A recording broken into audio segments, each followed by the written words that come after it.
To begin by acknowledging the traditional owners of the land on which we meet, and pay my respects to elders past and present.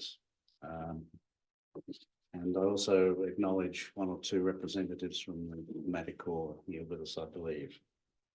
Now, when I started work in the Australian Department of Foreign Affairs just a few years ago, the elements of foreign policy were straightforward enough: political and defence relations, trade, development assistance, and a bit of immigration. In the modern era, international relations are more complex, and diplomacy needs to be more sophisticated and fully representative of the national interest. As awareness in the community grows about the place of Australia's First Nations people in our national life, so too does the importance of a proper understanding of Australia's First Nations approach to foreign policy. So to lead this evening's discussion, it's a great privilege to welcome to the ACT branch Australia's inaugural ambassador, the First Nations people, Mr. Justin Mohamed. Justin has impeccable credentials for his role, and we're delighted he could be with us to share his thoughts tonight. He is a Gurung man from Bundaberg, and he has a strong connection to community, having worked for decades in Aboriginal and Torres Strait Islander organisations, as well as in government and corporate sectors, on issues such as health, social justice and reconciliation. Justin has held the positions of Chief Executive Officer for Reconciliation Australia and Chairperson of the National Aboriginal Community Controlled Health Organisation. And he has represented Indigenous organisations internationally, including at the UN Permanent Forum on Indigenous issues.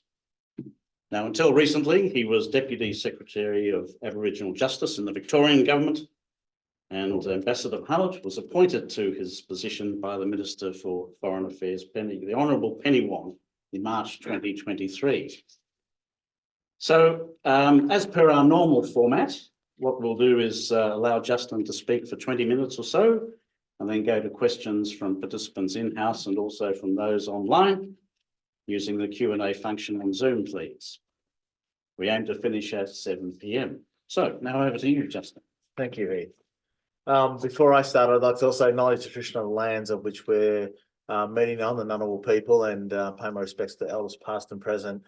I always kind of find that acknowledgement, I know it's becoming more and more common, and there's even some debate about it these days, but it's really good to acknowledge, you know, the country which, or the land which you choose to live, and in many cases the people who move here and raise their families and go to work and have that welcome, and that's what the Ngunnawal people have done over many, many years. So I acknowledge them and their elders past and present. As mentioned, my name's Justin Mohamed, a Gurung man from Bundaberg in Queensland. Bundaberg itself is quite unique. In Australia, it's probably known more for its rum and ginger beer. I went to Solomon Islands though about a week ago, and they actually refer to Bundaberg because that's the Christian faith is very strong in the Solomon Islands, and the Christian faith was brought from Bundaberg over to the Solomon Islands. So they've got a different connection to Bundaberg than most Australians do. Quite the opposite in many cases. Thanks, Heath, for the invitation. I think it's very important to kind of keep broadening the dialogue about the changes, not only here in Australia, but, you know, globally. As I've travelled intensively around the globe, but also domestically here, the word Indigenous peoples, the expertise, the histories, is starting to be more and more the dialogue of how do we bring Indigenous, those expertise and the histories into foreign policy, not only just for Australia, but also globally in a number of different of the areas, and the UN's one part of that, but I'll talk a bit more about that as I go through. As also mentioned, I was appointed in March, publicly announced in March that I was the inaugural ambassador for Australia, and I started this role in April of 2023. So just over 18 months now, and it is not only just Australia's inaugural ambassador, it's the first in the world. There's no other government in the world that has an ambassador of First Nations people. I didn't know that when I came into the role. Obviously, inaugural ambassador for Australia of First Nations people was the hook that got me very interested. And then after landing in the role, realizing it's the only one in the world, it kind of then the responsibility and the pressure kind of mounts, especially when other countries that have Indigenous people are also looking to do something similar. So watching this space very, very closely. So a little bit of the guinea pig in some ways, but it is something which I'm proud to say Australia is a leader in, and that's also being noticed. So this role, as I said, the government has committed to First Nations approach to its foreign policy. And as he's just mentioned, it's, even 10 years ago, probably 5 years ago, it wasn't quite commonly spoken about. But when the minister came on board, one of her first keynote speeches that she did, I watched it on television. She mentioned this, bringing our First Nations perspectives and expertise into our foreign policies. And I sat watching it, not even knowing this role was going to eventuate, thinking to myself, as a person who's worked in Indigenous affairs for over 30 years, excuse the French, but how the hell she's going to do that? And then about 2 years later, or 18 months later, I'm in this role. So it has been moving very quickly, this idea and the vision that she had as the minister to do this. And I'm hopefully to turn up tonight, go through a little bit where we've got to in the short time frame, like building the plane as we fly it. That's basically it's inaugural. There's no blueprint. There's nowhere we can kind of go overseas or go elsewhere to look, but really finding our feet as we move along, but sharing with some of the successes that we've had along the way. As we know, that there's the full story of Australia often hasn't been told, and we kind of, the way we do our foreign policy, as Heath mentioned, is we pretty much more of a contemporary sort of process around security, around economies and free trade agreements, and working through and aid, more recently. When I say more recently, over the last number of decades, but knowing that our history goes way, has started way before that, way before the first fleet, before Federation, 1901, and there was many people who was visiting the lands of Australia, what we call Australia now, well before Captain Cook came here and before we know what we know as Australia. And trading and using this place as a place of rest and sharing culture and exchange has been now documented. And as I say, as the tools of research get sharper and more sophisticated, the evidence is becoming more now embedded as it is evidence. It's facts-based of a number of different countries, not only around the Pacific and Southeast Asia, but even abroad, have documented their times they've spent in Australia. And there's been some amazing stories which have been continually kind of coming back to life and being told. So when I say I'm the inaugural ambassador, I have to say that inaugural in this contemporary sort of world we live in now. But Australia, we've had First Nations people of Australia being ambassadors and diplomats of this country for many years, even travelling off these shores and backwards and forwards and sharing and connecting with people from around the world. So this is something which the government has really made a strong commitment of bringing the opportunity for our First Nations experiences, expertise into our foreign policies. And it's not just something which I will probably address in this conversation tonight, but it's not something which is, well, this is kind of the woke thing to do and everyone's talking about, we need to acknowledge more about First Nations. But the role, and I've had in speaking to other nations internationally, is that the credibility of what Australia is doing is resonating, and it's giving Australia a deeper edge and a deeper depth of its relationships, and especially with our like-minded or our nations that we would say are our allies or our friends or family, if we're talking about New Zealand, the Pacific, and then the US, etc., that we're actually building those relationships through this, bringing our First Nations approach in, which is deepening our relationships and connecting on things which money can't buy, or, as we know, the changes of the world with pandemics and financial crashes, etc. These things will always have tensions around our relationships. But some of the expertise and the history that First Nations bring is it's always going to be there, especially with our Pacific families. That those lines have been linked for thousands of years. So with that said, there's this role is very broad. The remit has been quite broad in its approach, and I think it's in some ways it's daunting, but the other ways I don't know how else you would do it, because you need to connect all the different factors to advance anything and advance the First Nations approach. So the remit, when I came in, covered a number of areas. I mean, climate was going to be always very important. Trade, international trade, economy was a part of that. Human rights, intellectual property, gender, health, justice, were all part of this remit. And as we kind of move forward, I realise now that really to just advance or address one of those by themselves, where others are stumbling, the other areas are stumbling, and we're not going to get the full benefits of that. So we may be able to build a really strong First Nations trade pipeline, but then if we haven't got the climate situation sorted or our human rights sorted, it's always going to only go so far. So having that remit is both a big responsibility and can be quite daunting, but in the essence of what we're doing, I think that's the only way forward, and we have to do that as a collective right across. So I'm really proud to lead, Department of Foreign Affairs and Trade. It's a department which hasn't often had a relationship with First Nations people of Australia. It hasn't really needed to, in the sense that these other departments have kind of have enjoyed or have been able to be challenged with that relationship with First Nations people of Australia, like justice and education and housing, etc. But the Department of Foreign Affairs and Trade, it's stepped into this I'll say a new world, but a new chapter has been turned in the Foreign Affairs and Trade area.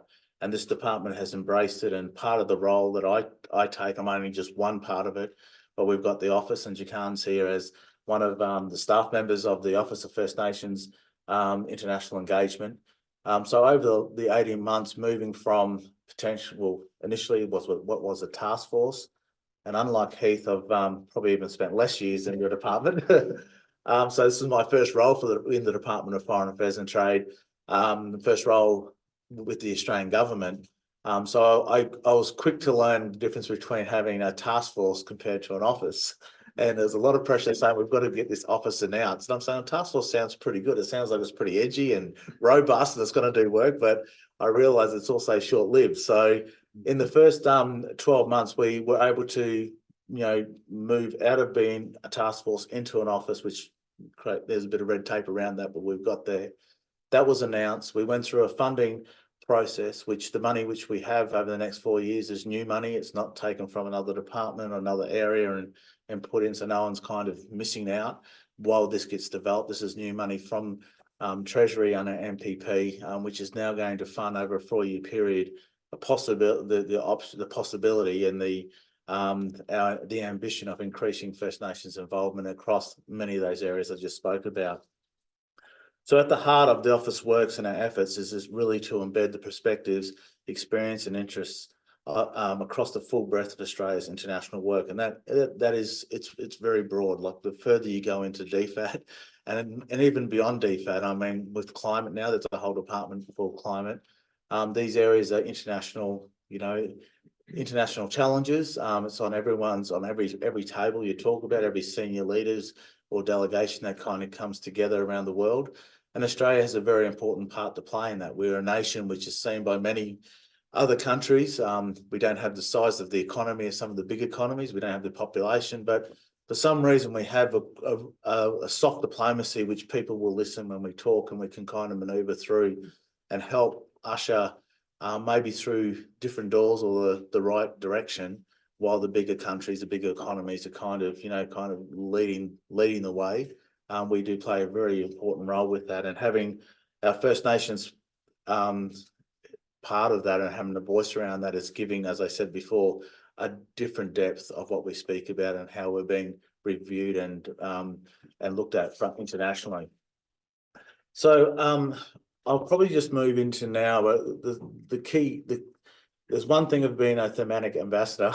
When I first came here, I was kind of told you stand on the edge of Australia and look out and say, well, where do we go globally? Realising you're one person with a relatively small office, the world's pretty big, the globe's fairly big, so you can't be everywhere at every meeting which is called.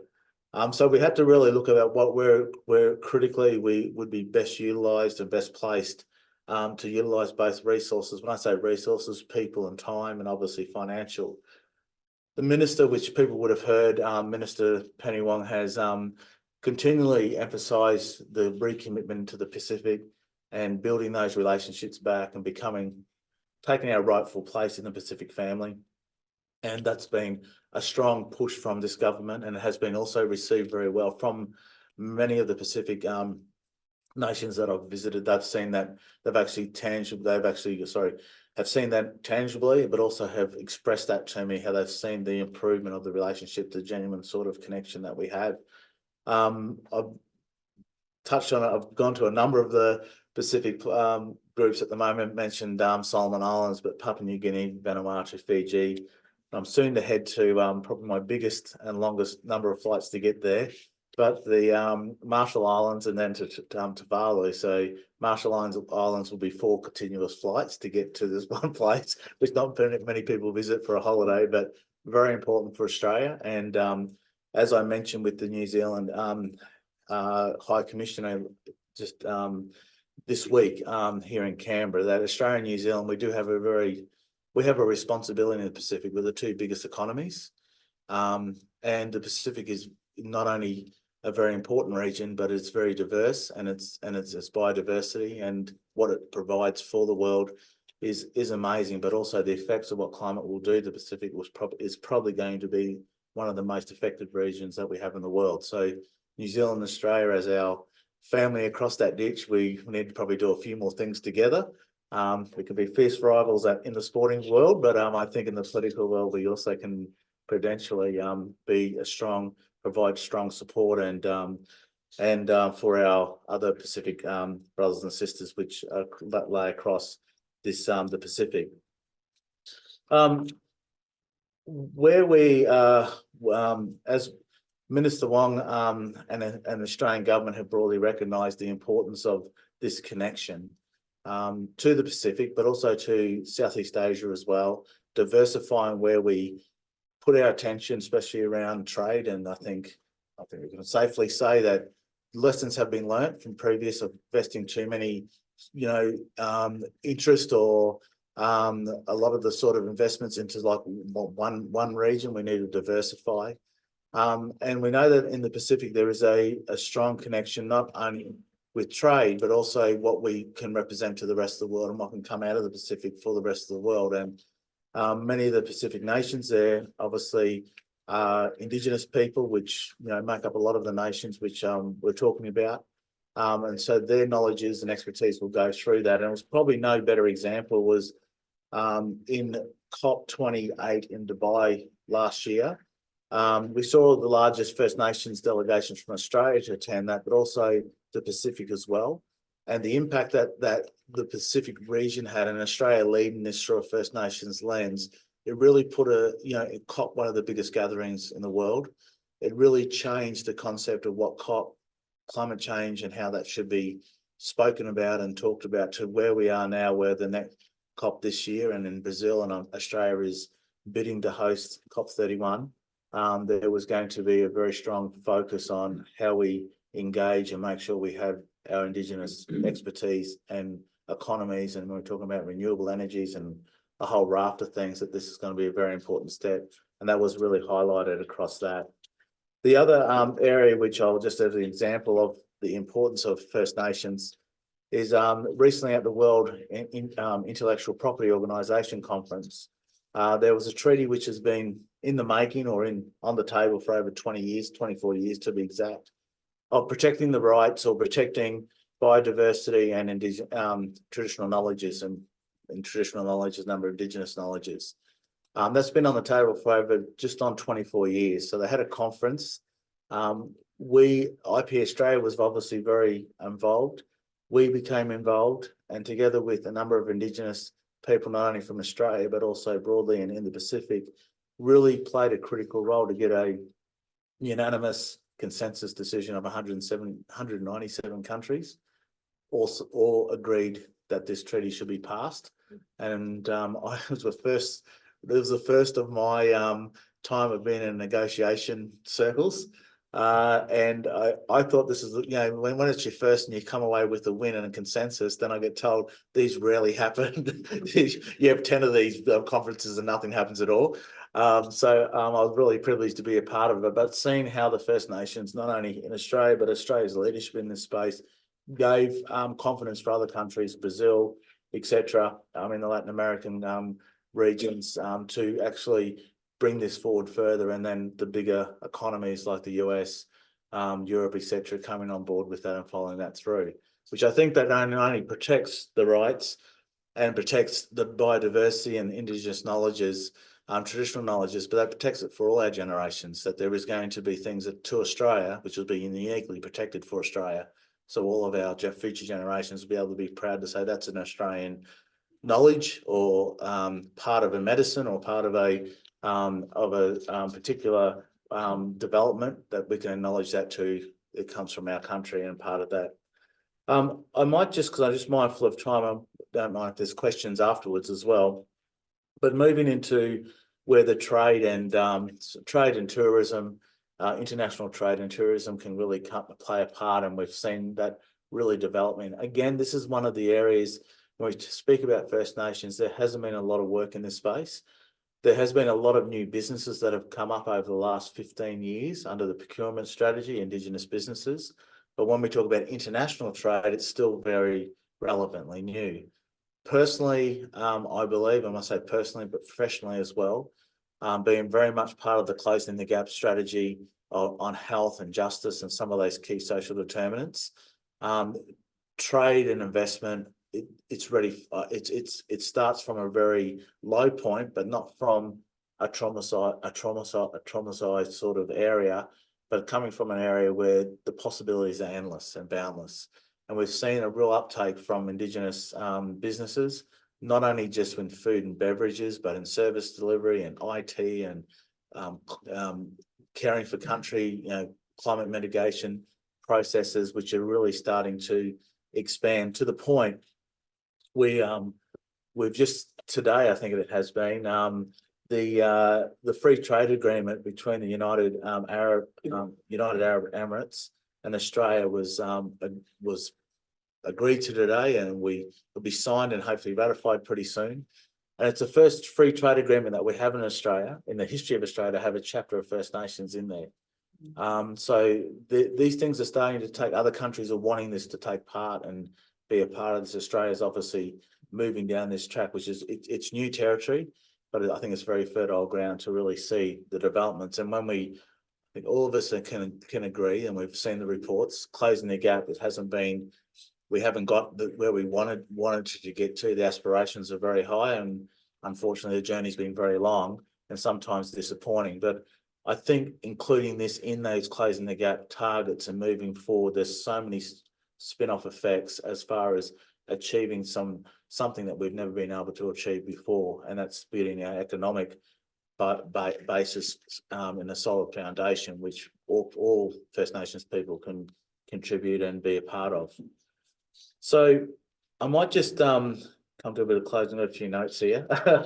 Thank you for, but this is this role in itself, it's in its infancy still, 18, 19 months in the making. And if anyone has worked in government before, especially starting from the beginning, even just knowing who your staff is or where you're going to sit, or getting your security passes through can all slow up the processes, let alone the bigger picture of trying to mobilise a department that has been so, I suppose, structured, because it has to be in the way its methodology and how it kind of rolls things through, because security issues and etc., to be able to come in and kind of manoeuvre in those four walls, and then taking that out internationally, but also bringing domestically our First Nations people along with that. So at the moment, we are going to break a few different molds. I mean, some of it has been done before, but in this space, we're very careful to make sure that it does connect. This role, what we're doing in DFAT, connects to the First Nations people, not just sitting here in Canberra, going out and going overseas and saying, okay, we represent, or we're speaking on First Nations, the priorities. But having our First Nations people connected in was the first priority, one of the high priorities that I had when I came into the role. We went to every state and territory, spoke to everyone from elders groups to land councils, businesses, educate and universities, high school, young people around campfires and boardrooms, hearing what they think their priorities are and the priorities which they put out. And one of the things which I was so pleased to receive, because one thing when you go around and you knock on the door and you say, well, this is what we're doing. Are you interested to talk to us? You can get the door slammed in your face and go, no, we're not. But they welcomed us in. And when we talk about foreign affairs, when we talk about international policies and the work that's happening overseas, there's an overwhelming enthusiasm, but also the commitment from many people, many Indigenous groups right across Australia. They want to be involved in this. They want to be a part of it. They don't want to just sit there and say, okay, well, come and tell us when it's all done. They want to be roll the sleeves up and be a part of this journey. So, which is really great, and also take some of the innovation that we have around around our country and take that and put it into what we do internationally. So that has been a big part of how we bring both sides, the rest of the world, along this journey, as well as domestically. We really can't go to the rest of the world without making sure domestically we were connected. And in that, with our strategy, which haven't got a name for it yet, it's being developed as we speak. The strategy will be formed. It's going to be publicly accessible. It's going to be, outward facing. Anyone could download it and look at it, and everyone should. I mean, hopefully, anyone should be able to understand what we're trying to do. And even those concepts within a department or within government that say, well, what's this going to look like if it's in the hands of, someone who lives in Cairns or someone who lives in the remote parts of Western Australia who lives in Melbourne? They all should be able to understand where this fit and see themselves reflected in this strategy. So that's part of the longer term to go beyond 2025 and 26, while we keep doing the work that we're doing now and building those relationships that we're speaking about. So just in finishing, making sure I haven't missed any major spots here, is that this journey that we're on as Australia, and I must say thank you to the Australian Institute of International Affairs. It's great to be able to have these conversations. It's great for a region like Canberra to be able to say, yeah, well, we want to know more about this. Maybe what can we do to help and assist and be a part of this journey? This journey is not just for First Nations people of Australia, this is for all Australians. And in that, when I say that, it's also then what Australia contributes into the global conversation. I think we haven't even scratched the surface of what we can do. Australia is a nation where, as you know, we've been known internationally mainly for our minerals, predominantly. That's what we probably are one of our biggest and our holiday destinations. But we're far more than that as a nation. And I think we can all agree to that. And that also stems to our First Peoples and who we are, and being acknowledged as the oldest living culture internationally gives us an edge and gives us a one of our strings to our bow that many other countries don't have. And having that combined in with all the other strengths that we have only makes us stronger as a nation. And collectively, I think if we're courageous enough to do this, we've seen a Minister for Foreign Affairs step out and say we want to recommit and make our relationships with the Pacific, which has kind of been on the back burner. That's been received really well. We need to get our First Nations, expertise and our experiences and our history and be transparent as a nation to the rest of the world. That's taking place. I don't want to jump too far ahead of myself. At the moment, it's been received very well, both internationally and domestically. There's always a few critics, but that's the way it is. But overall, very well received. And the big economies, the US, we've just signed up to have a ministerial conversation, an annual ministerial conversation of First Nations with the US. We'll see what happens after October, but that's what the plan is for now. That was seeded with the Prime Minister and the President Biden late last year. We see the UK of really looking to do things a lot differently, especially in the Pacific, but Australia plays a very important a role in that.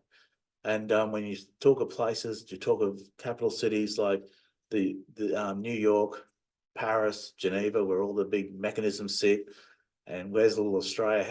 What are we influencing on that?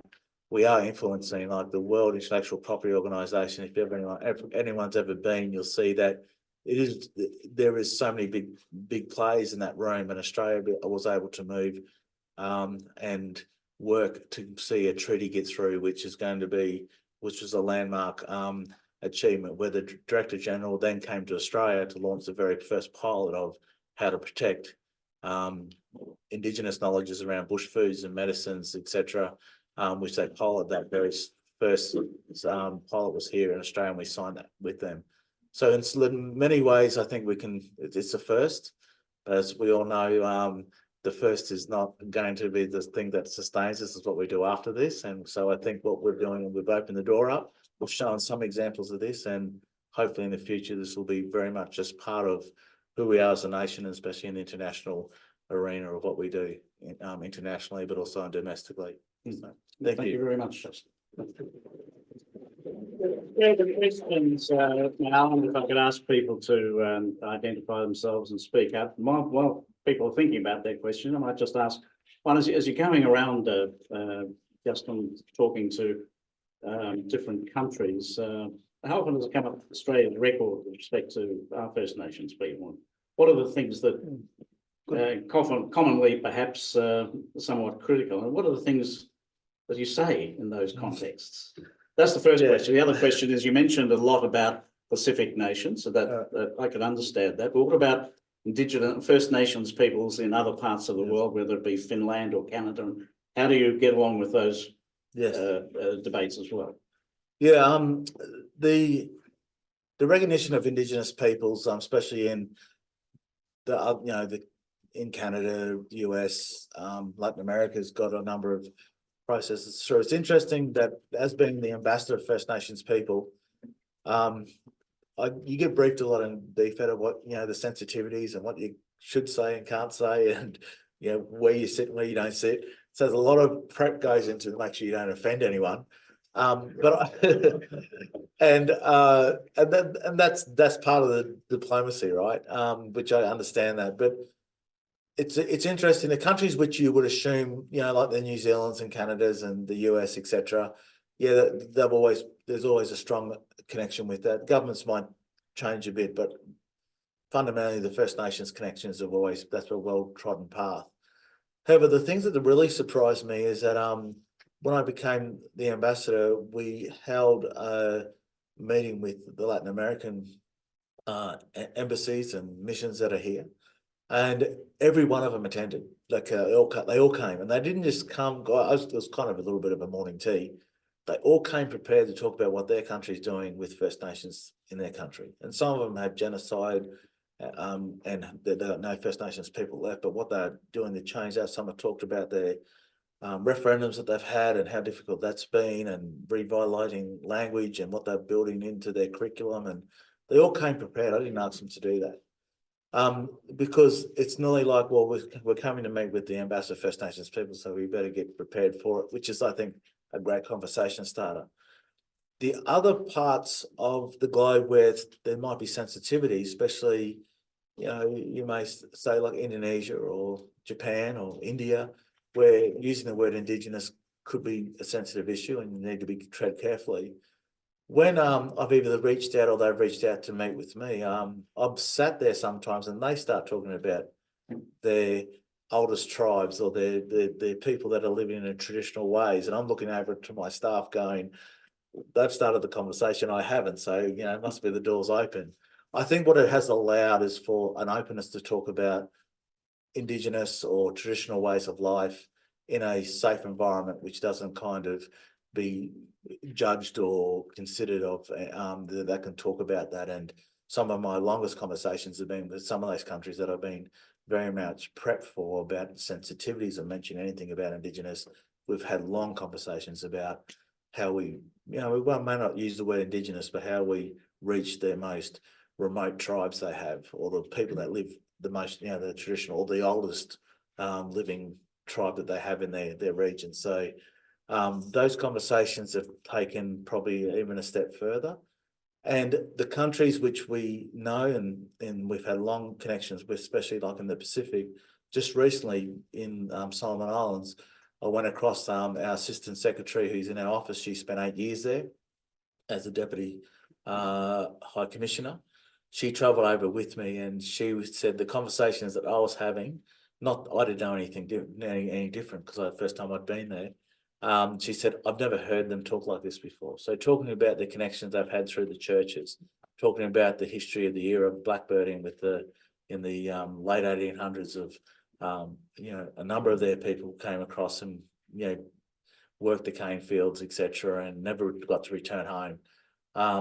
Them having those conversations was just, it was, to me, it was like, it just flowed for someone like her who worked there for 8 years and had very good relationships. Said, I've never heard that minister or that person speak about this before. And so I think that's the journey that we're on, that it's been received very well, and continually look at the opportunities that exist.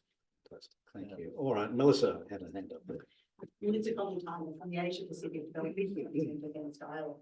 I really want to commend you and that's come on all the work you've done since your appointment. When I was here as the National Director of the APIA 10 years ago, we did an event looking at the Australian Diplomacy Day. I did research looking at what was then, forward, first in the world, DFAT's Indigenous recruitment and career development policy and the work they've done.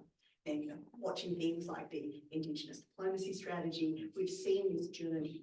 And I suppose my question for you is, how has DFAT how has it coped on that journey? Okay, and I'll be upfront here. The point of all of our foreign services is they have been designed to speak outward to the rest of the world. That's the design feature, yes, and they do that very well. And what we're asking now is that they talk much more to the country, and in particular to all of our First Nations communities. I'm very conscious you've gone around the country and you're engaging with First Nations communities on what they want from DFAT and how DFAT should be representing them. And I'm interested in what you're hearing on that and how DFAT's managing that, quite significant cultural change. Well, I'll tell a bit of a funny story when I first started, which shows the difference of what I think has changed in even the last 18 months. So I was appointed in the role in March, or announced, and I started on the 3rd of April. Remembering I've never worked for the federal government before in DFAT, so I had no security clearances. I landed on the 3rd of April, announced in late March. By the 7th or the 8th of April, I was in New York at the UN Permanent Forum as co-head of delegation of Australia with all my security clearances, passports, diplomatic passports, all the briefings. I was there. And it just seemed like clockwork that they did it so well. I came back and I said, there's a community gathering that I want to get to. It's in Gladstone. And I saw the look on their face go, how are we going to make that happen? So that's probably a little bit of understanding. So I'm sitting there like in awe of how they've got me over to New York and through those all the security and everything else. And I come back to a simple thing which most people would go, you fly to Brisbane and get a plane. If you have to, you can drive up. But it's just like, well, how do we do that? And Gladstone's not that remote, right? So I think that's kind of an example of where we're at. What I've seen is a couple of things. Is that one, social media and the access to media, it's pretty hard for too many secrets to be held by a country, even let alone by individuals. So the rest of the world knows what's happening in Australia. If there's protests or there's, the referendum's a great example. Every conversation I had internationally leading up to referendum, even though I was told I can't speak too much about it, they want to know what was the feel. After the referendum, again, countries were just Sweden, France, they all wanted to know about it because they knew it happened. Some of them watched it very closely and saw they could quote the figures. They could, some of them knew more about them what I did as far as how much detail, because it's available. So one of the things which the foreign affairs ministers made it clear with this role is we need to also not only just show how good we are, because Australians, we can kind of put up a pretty good front. As we said, sometimes that's probably our demise. Sometimes we kind of say, yeah, everything's okay, yep, it's all good. But in the background, we could be really struggling. But the minister said we need to be transparent. We need to kind of answer a little bit of your question. So what we aren't doing so well, and we can't really hide it. So let's talk about it. In my space, if we go over to, there was Fiji going down a reconciliation pathway.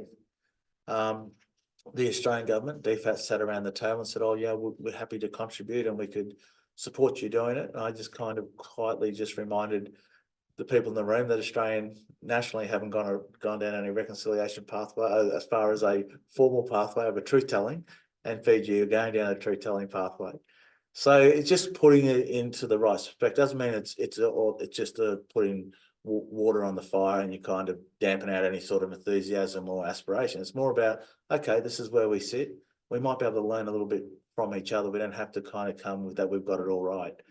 And so that's been quite, I think it's been quite a good journey for Australia to be on. And it's obviously, I think, especially in some of the countries we're trying to build those relationships with, they see that we are sometimes struggle with certain things and other things we do really well, and we can learn from each other. So that's what I'm kind of taking in this journey and maneuvering this through, is that we can't always pretend to have the answers. But a lot of the times our experiences are enough to start some really good, strong dialogue and how we can build and learn from each other in areas. So I don't know if that answers your question, but that's where we're going with that at the moment. Yeah. Okay. Bill, I think you have a question. Thank you very much. William Mayer from the ANU. A couple of questions. First is that I've heard the term indigenous diplomacy used in the past to describe the kind of norms and practices that have evolved historically in interactions between different mobs within First Nations population within Australia. And does your role encompass also identifying what some of those practices might have been and seeing whether they might have some application in dealing with other states within the region, particularly in the Pacific? The other question was, have you encountered any difficulties in circumstances where within a particular country, a group that has a credible claim to be a First Nations population might also be an oppressor at other groups within the country? Yeah. Well, your first question, the beauty that I found with this role and many of the roles that I've had previously, you kind of talking about the deficits of what's not working properly. So you're kind of going in there and you need to have those conversations for sure to be able to work out, how you can resolve and turn them into strengths or put the safety guards around to make sure no one else gets affected. However, in this role, I've been able to go to different communities, and sometimes I go to communities, obviously you do your background checks and in the sense of and some of them are doing some pretty remarkable things in their cultural components, if it's revitalising language, if it's about working with and getting their children or young people out of the justice system or preventing them from entering the justice system, managing lands or conflict resolution. So I've got your antennas are up to look around, and they say, so you go and sit down and say, well, this is what we're doing.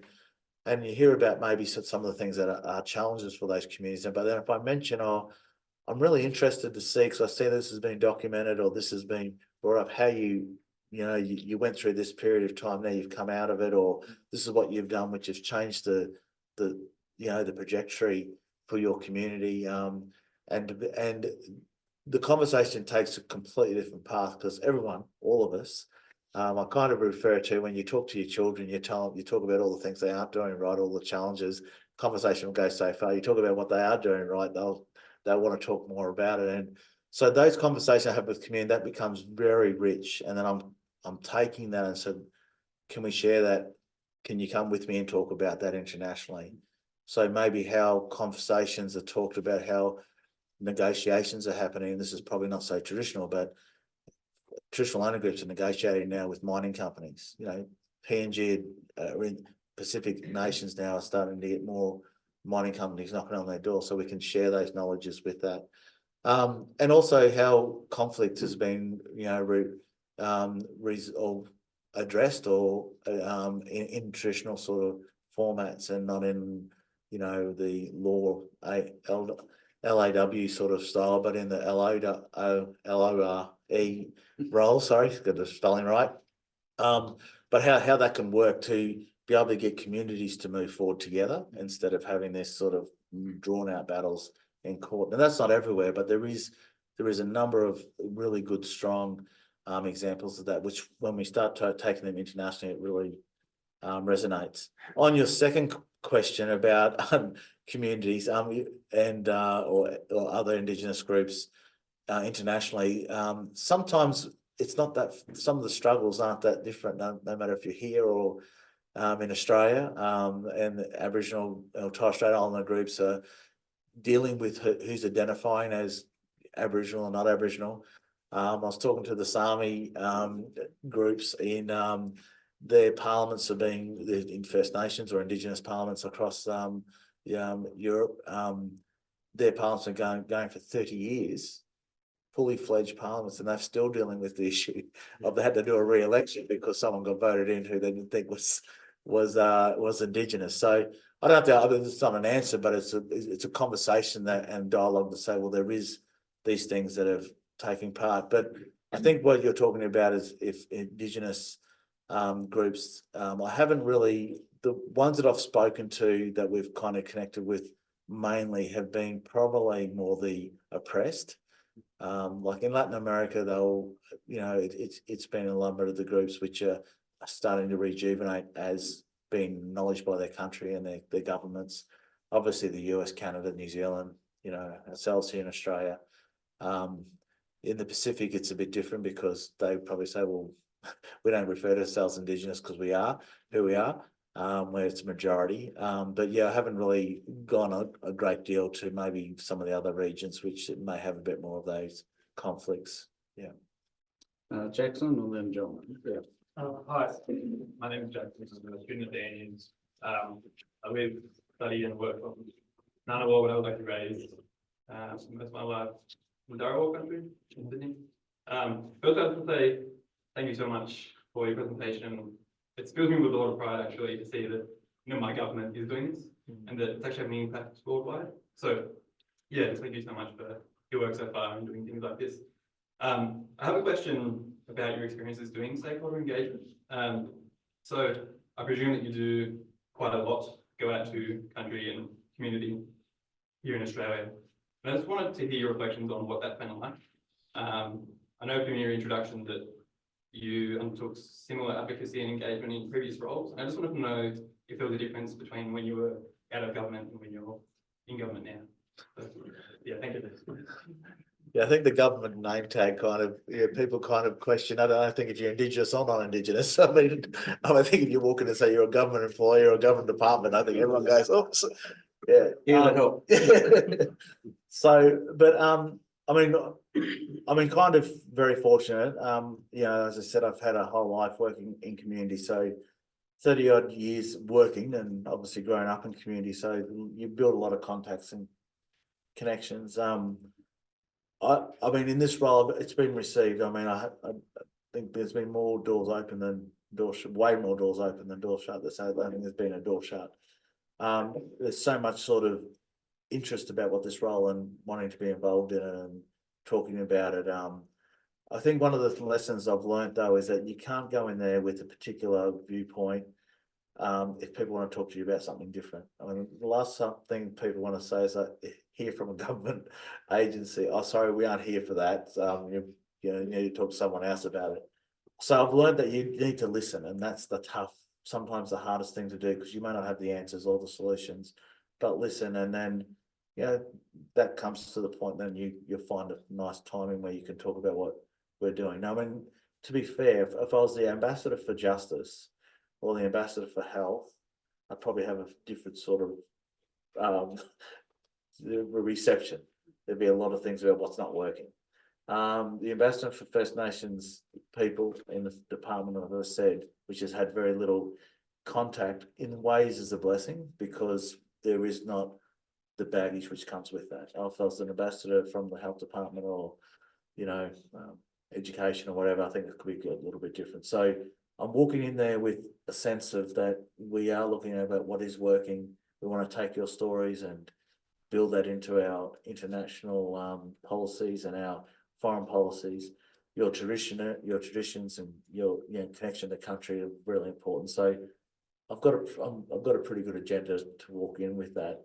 But on the other side of that is as well, just the years that I mean, sometimes I think with any, I mean, there's plenty of people who've got many years of experience in this room. That sometimes you just got to go through the tough sort of dialogues over your course of your life to realise then how to just kind of say they aren't really upset about aren't angry or upset about you. It's maybe what the group or in this sense the federal government that you represent. So as long as you can just put that in its right place and then you move that through. So the words respect and listening are very important, but sometimes a bit more difficult to do so. But in saying that, been received very well from the community.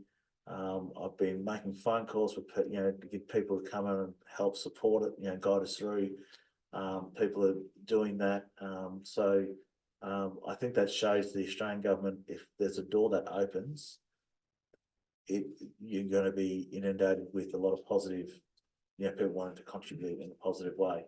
And can I just say, it's not a question, but I think it's important as well.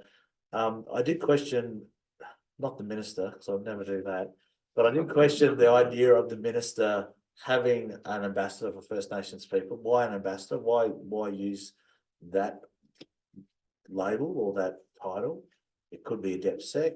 It could have been a deputy secretary within the department. It could have been a special envoy. I don't know. It could have been a whole range of other titles. But I think what the ambassador, one is obviously when you go overseas, it has got a heightened or a more seniority, which comes with that. But also I think for when I say our people, First Nations people, this is the first. So it's kind of like, well, we've got this is not just me as the individual, but the position itself. There's an ambassador for First Nations people. We've never had that before.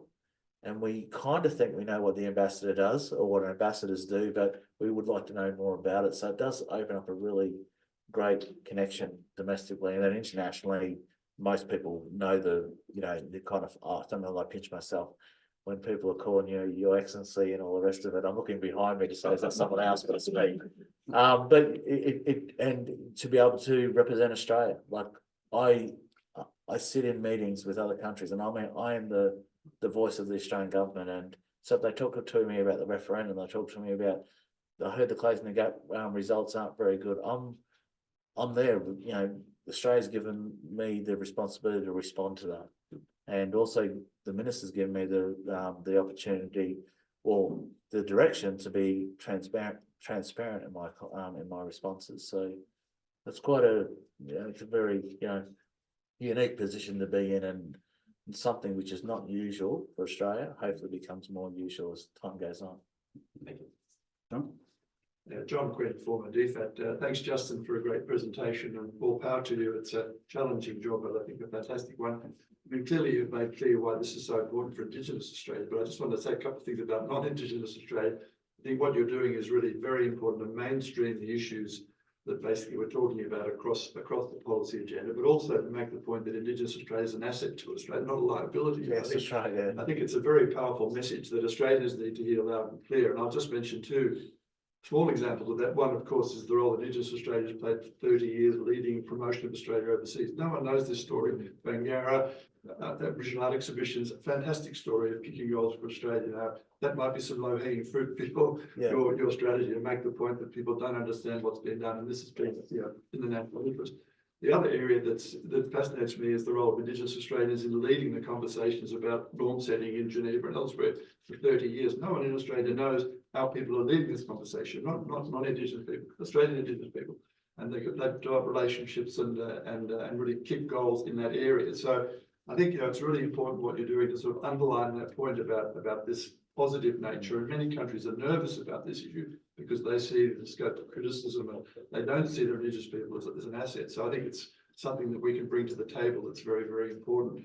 I guess also what struck me about this conversation is the importance of domestic and international being, you know, cross-connected. We all know about, say economic policy and trade competitiveness, but I mean, all our foreign policy has a very strong domestic constituency and human rights. But you know, for decades we've had to basically confess our sins and explain our positions, and that's what joining the club does. I mean, one thing I just want to ask you about is reconciliation. It seems to me there's a really important international conversation taking place about this. Every country has issues, and I think we really need to engage that in a much more proactive way, because we have been quite upfront about our problems.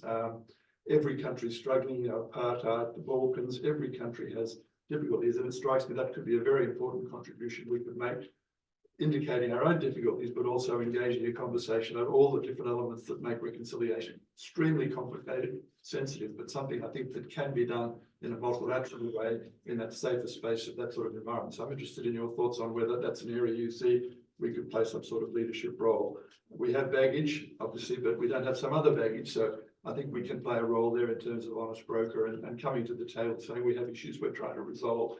And I guess in terms of Australia's experience, we've actually used the multilateral system for 30 years to deal with complex issues. There have been successes and failures. We have big challenges, but we've actually used the UN system to advance our national agendas. And that's what we should be doing with those processes. So yeah, I'm sort of interested in your point of view on that reconciliation issue. Yes, I mean, I 100% agree with you. There's a lot of knowledge that a lot of Australians, average Australian, wouldn't realise how much influence First Nations people have had in the UN and over in Geneva and New York, etc. The rights, you know, the UN Declaration for the Rights of Indigenous People. There's people who are alive, Australian First Nations people who would put pen to paper, and when you go over to the UN and you mention their names, they're like royalty, right? And the World Intellectual Property Organization, which was the conference we went over this treaty. I had an intellectual property lawyer, Terry Janke, who came with me as a chief advisor. She's got her own law firm, but she came. We devised a way that she could be a chief advisor on this as a First Nations person. I didn't realise, but she was over there 24 years ago as a young grad, working with it. When she walked in the Wipo, the staff were like, "Oh, welcome back," and there's this like connection. So Australia's reputation is more than just the here and now. There's been decades of that being built across in this First Nations or Indigenous space. You're right. I mean, part of this role, it is not only just I've got to be careful of working out is kind of getting a balanced approach with this. This ambassador's role in cricketing terms would probably have to be a pretty good all-rounder. Just can't concentrate on trade, and trade is so easy to be absorbed in because everyone kind of understands it and it connects with so many people, the most conservative to the most, big businesses, and it comes with a lot of bells and whistles. So it's be careful that we aren't just that swamps it all, but it's important that we break into that as well. But the areas that you're talking about is the soft diplomacy, the things which are the fabric of all nations, which will make a nation struggle or could actually be the essence that sees a nation move forward. And no one can really put it, as I say, no one can really articulate exactly what it is, but everyone feels it and go, yeah, this feels like a good place. It's a bit like the way I see when you walk into a city and you go, I feel safe. I don't really know why, but I feel safe. Or you feel unsafe. Nothing's happened to you, but there's different things that make that. And I think the reconciliation journey and addressing some of those things, there's that feeling that we can have, and we know when it's not right. And we also know, I think this is going down the right paths. Our vulnerability, when I say vulnerability, but our honesty, being transparent of our journey, having those conversations with other countries, I think it generates a really good dialogue of what we can do collectively, how we can kind of move forward in these things. And that's part of what I'm hoping to bridge and to build, and has kind of started with the US. The US, to me, has a very similar sort of relationship with their First Nations or their Native American people. They're a very small population base, and they've been kind of left out of the visual sort of concept what the US represents, and Australia's kind of had that. That's turning, it's slowly changing. And I think we're on that journey together. But inside that, behind that, some of the innovation and the work that's being done or that's been proposed, there's some really good things we can learn from each other. South Africa was quite interesting. I met with South Africa just before the referendum. They had some really good dialogue about what this means and how long does it take to change, even if hypothetically, if there was a yes vote, when could you see this go through? So there's a lot of learnings which we could have and say, okay, well, this is not a one vote and everything or the silver bullet that fixes everything. This might be generational. This might be 10 years, or it could be for a couple of generations. It might be the person who starts school today. It won't be till they are in a senior role that it makes that work. So some of those countries can teach us a lot about time and that space. And there's other parts I think we can do here because that we can offer the rest of the world, because we've been able to, when I say we, Indigenous people of Australia have been able to establish some magnificent institutions to deal with health, to deal with justice, deal with land management, etc., which are now only starting to be acknowledged. The Aboriginal community controlled health organisations that I was chair of, 150 odd services, they were the ones which 50 years ago now, the first one was set up in Redfern. They established it because the health system wasn't doing its job or looking after Indigenous people. They brought in the term of the holistic approach. They have these one-stop shops where you go to a health service, you get everything, not just a GP, but you get a physio, you can. And now the health system, you look at most of our health systems, it's in regional areas and so forth. You walk in, you got all these different services. Nurses are playing a higher role. There's health workers. There's a whole range of things which can do things, and that was generated. The health system acknowledges this was generated from how our health system has worked, which then we can talk about if people are dealing massively with what they may see of governments not looking after their Indigenous people or minority groups around our health. We can, we can share these knowledges and work through that. So I think there's some really good there's definitely a lot of work we can do together. And the more I'm in this role and speaking around tables and speaking to, especially so far in the Pacific, I'm just thinking there's so many transferable, not only conversations, but lessons learned that we can have, which will make both of our nations a lot stronger.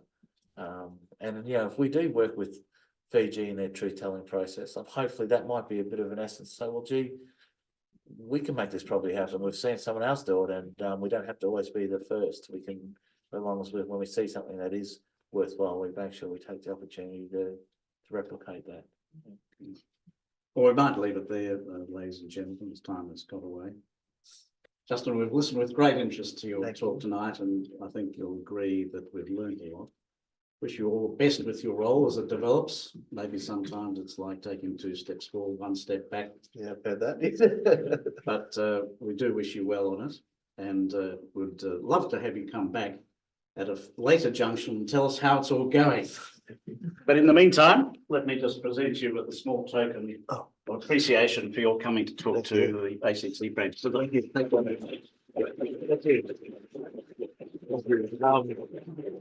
Thanks for the gift. Thanks for the time. It's probably even more so. We are on this journey, and I'll be gratefully to accept your invitation to come back at a later date. Maybe We'll keep you up to that. Maybe this time next year, if everything's still here. But we'll have. Don't drag you up to Parliament. That's what I think. Well, we'll have an election under our belt, and also we'll have 2 years of this program underway in the ambassador's role. So look forward to coming back here. Thanks Thank again, you for your time.